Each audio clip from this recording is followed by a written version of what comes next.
Hey guys, I just want to come on today and share how I edit my Insta stories. I get a lot of DMs and questions about this, so I just want to have a kind of a go-to resource. It's a pretty simple process. It's just kind of about having a few key apps. So let's dive in and I'll show how I do it. So after having been out all day taking pictures, whether it's around town or during a trip, you can go ahead and open your photos. Usually I would just go under my recents, but for the sake of this little tutorial, I have an IGTV story tutorial album here. And then what I do is go through and I pick out all of my favorite photos. So I'm not kind of trying to go through a huge massive photos, especially when I'm traveling and taking like 1,000 a day.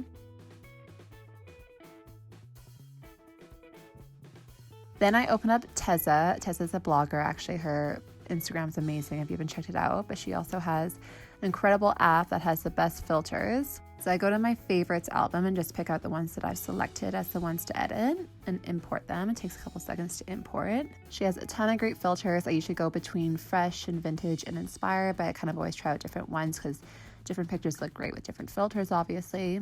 And once I've selected my filter, I go and just usually open up the toolbar and just do a little bit of toggling to kind of get it just the way I like. So usually bumping the brightness up, playing around with temperature, playing around with colors, especially in the snow. I like to have my yellows and oranges really desaturated and bump the luminance up.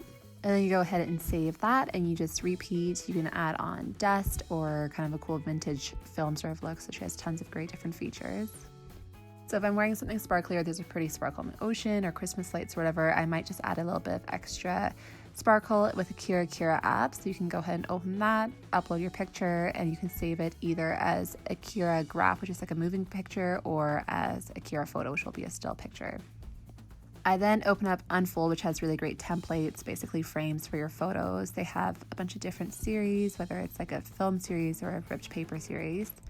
I usually use the same few ones all the time, but I love to use this one with tape and just kind of add some frames to a few of my pictures.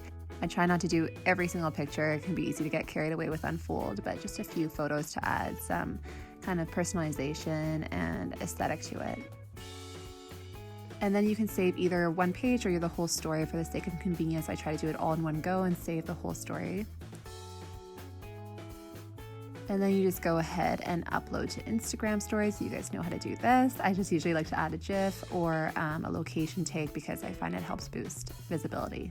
So then if you want to create a highlight, if you have a collection of photos from a trip or an experience or whatever else that you want together, Canva is a great resource for creating story highlight graphics, but I love to just create my own since I love this kind of oceany watercolor look. I have these different backgrounds I use. Open it up on Photoshop, crop it to 1080 by 1920, which are the exact dimensions of your phone. I have this font that I like to use for it, so I'm just going to go ahead and do one for Bowen Island because I haven't done one yet.